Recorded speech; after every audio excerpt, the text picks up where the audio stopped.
Good morning, welcome back to another video, and today is another day of the 0 to Gold Cap Challenge. Now just stick around and enjoy the video.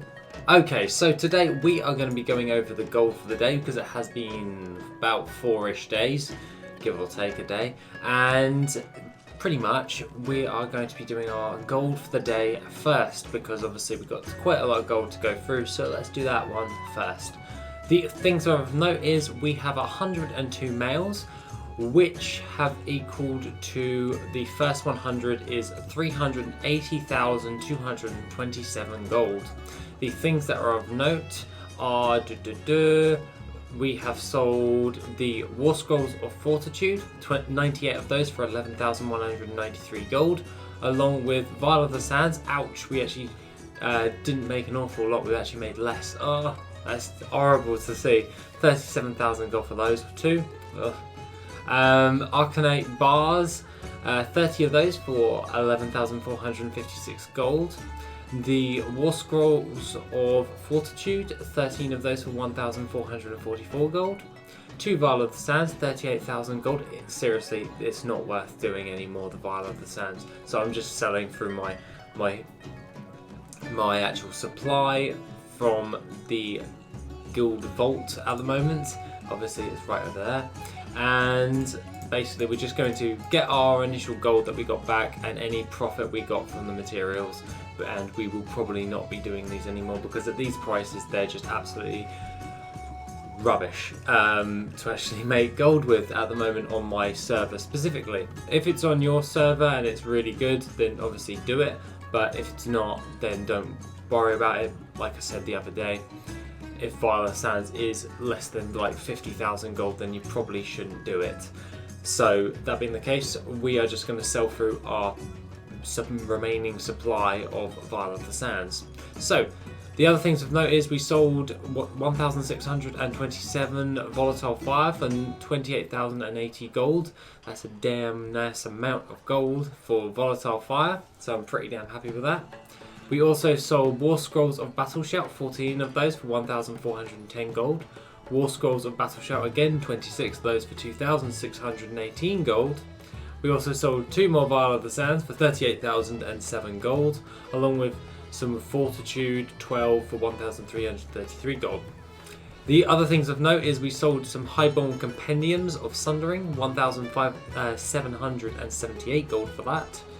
We also sold Leviathan's Eye, 99 of those for 5,764 gold.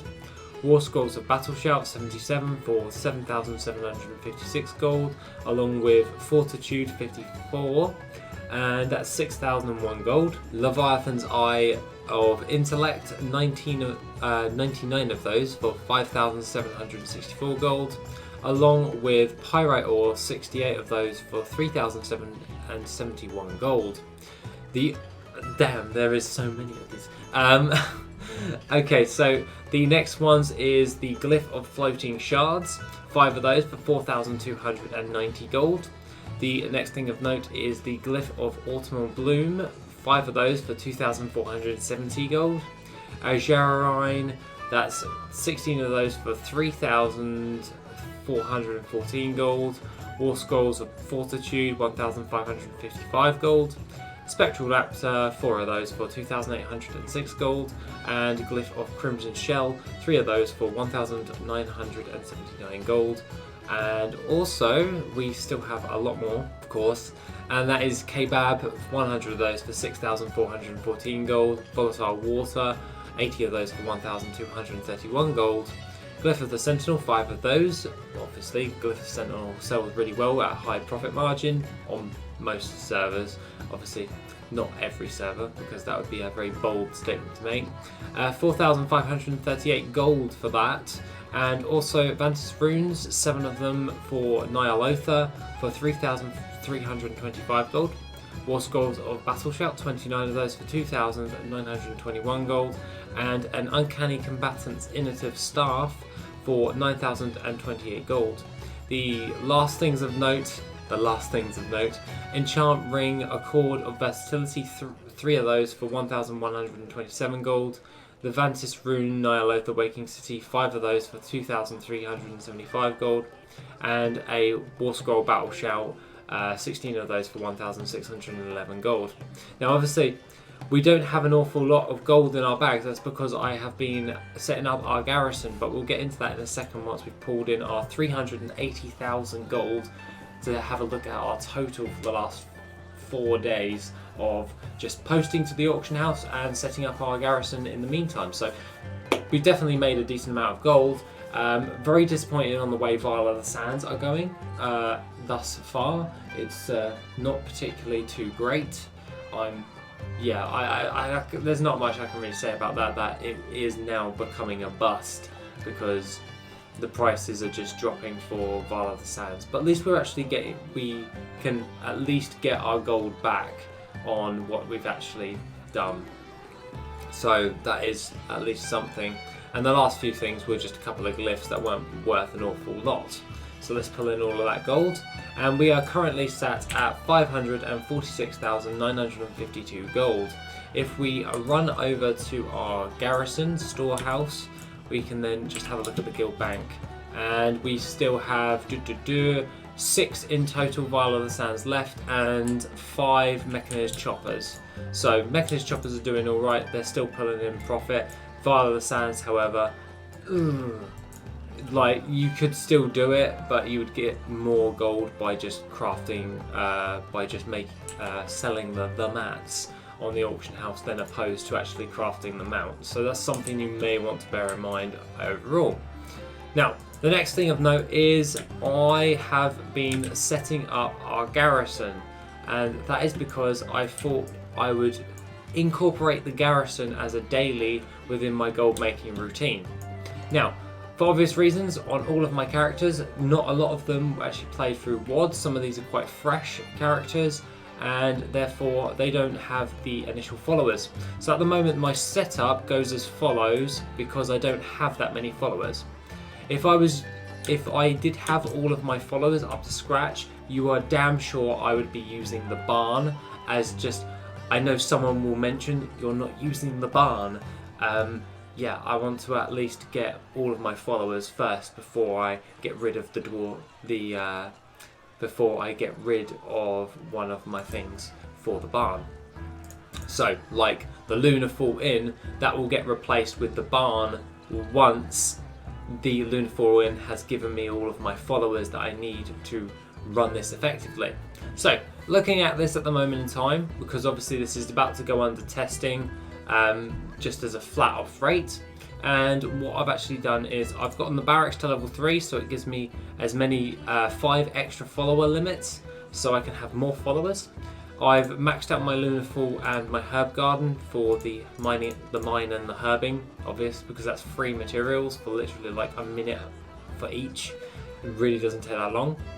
We also are maximising garrison resources because I've noticed that you get quite a lot of garrison resources per day, and it's pretty damn lucrative on the way things are being done. So I made a spreadsheet up the other day, and I did all the values and everything, and the conversion rate for garrison resources through the trading post on certain days, so once you've actually capped your resources and spending them into the trading post, for me on my server it's actually quite profitable, but I want to know if it actually works before I do a full-on guide about it, because for obvious reasons it could work for me, but if it's not going to work for you, then it's a pointless guide and I'm not doing anything with it.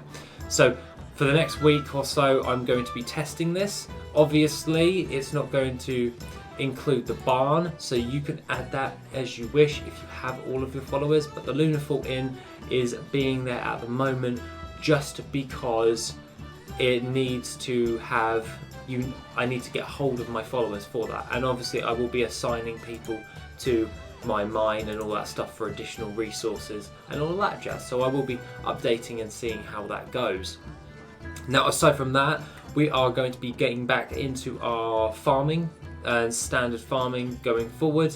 I do have a few things planned. There were some nice suggestions on the Discord because I was writing out the list last night, and I basically asked, would you guys like me to test out a farm or anything? And I was like, oh, okay, right.